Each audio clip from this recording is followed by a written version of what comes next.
So I've had several people asking me what I believe in. Do I have a particular religion? What do I believe? Well, today I'm going to try and answer that.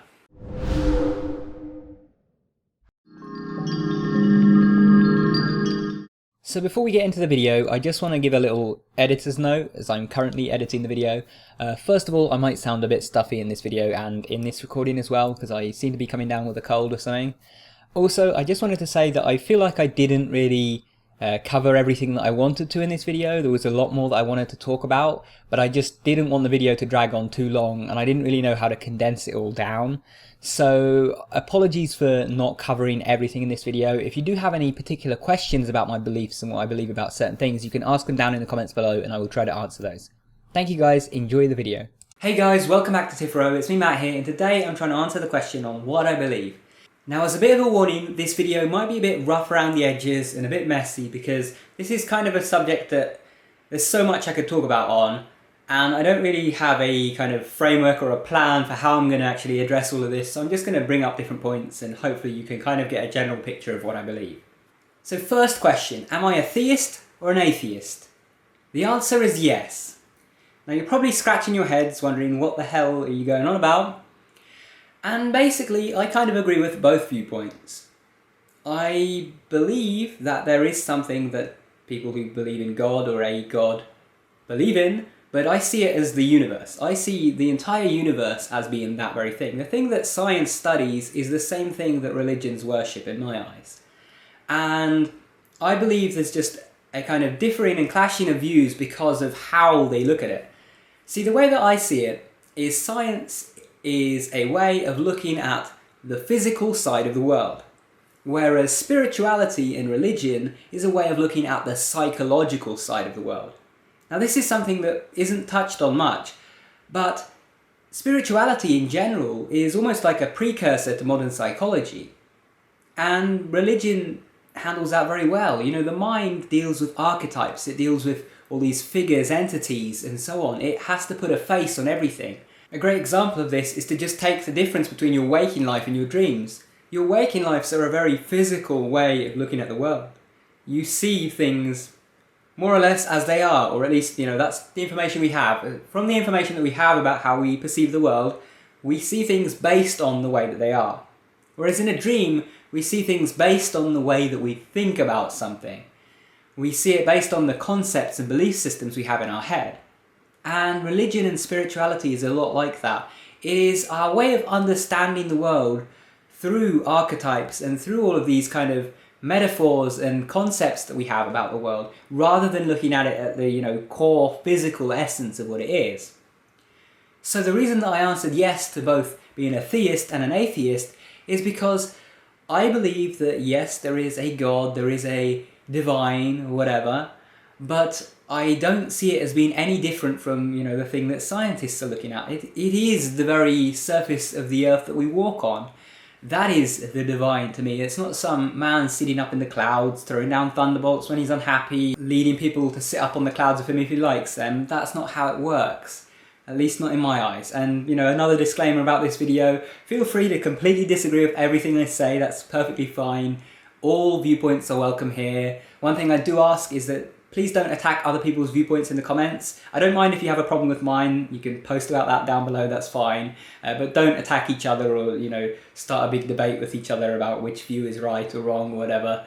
Yeah, you can share your own points and stuff, but just don't go, you know, posting under everyone else's comments, attacking their viewpoints and so on. So next question, am I religious? And, you know, that's a kind of tough question to answer because I don't belong to any religion, but I do see some value in the different religions. I believe all of these different religions and all of these different belief systems, religion or not, or at least most of them, have something valuable to offer.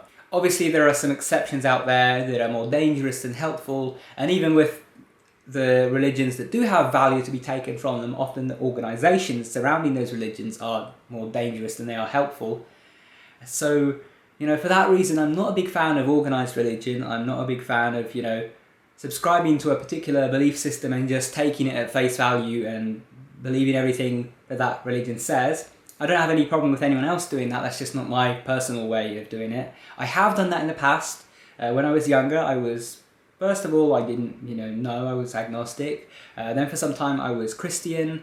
My parents are both atheist slash agnostic, but I went to school sort of quite heavily Christian, and so I was raised around other Christian kids and so on, and so I became Christian for some time. I ended up exploring several other religions, and then I had a period where I was completely atheist and I just was certain that there is nothing more to it. And then I came to a time in my life where I decided to actually explore my spiritual beliefs myself. I said, well, if there is something to any of this, then surely there must be a way to experience it. You see, in all of these religious texts and so on, they have all these, mystics having visions of God and people communicating with angels and all of this crazy stuff, and yet you don't seem to hear about much of that today. So it kind of struck me as, okay, either this stuff is completely fictional, or there must be a way to experience it, like people experienced it in those days. It must be one or the other. So I set out to see how the world worked. And, over the years, I had several experiences that led me to my current viewpoint. I try to base my beliefs not on what someone or some book or whatever tells me. I try to base my beliefs on my own experiences. And that is where another component of my beliefs comes in.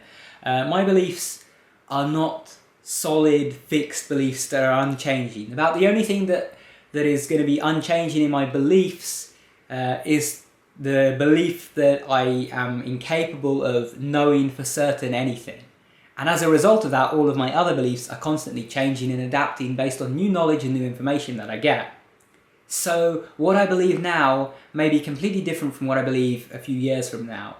And I think that is the best way to have your beliefs, because you should constantly be testing your beliefs.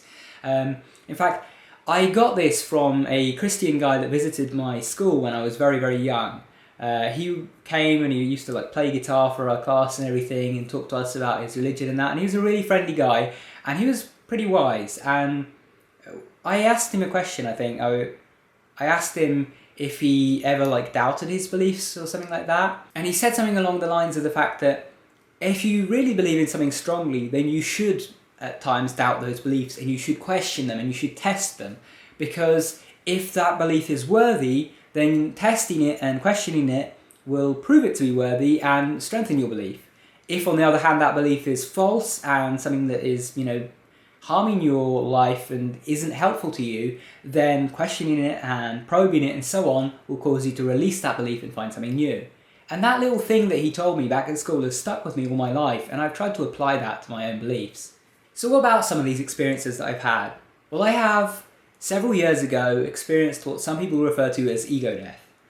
Ego death is essentially this experience where you experience the shedding of the self, and you no longer feel as an individual. There is no, me. You essentially lose all boundaries between yourself and the world around you. The chair that I'm sitting on is no longer seen as the chair that I'm sitting on. That is just as much me as I am.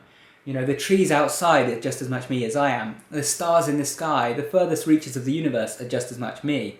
All of that is one being, all interconnected.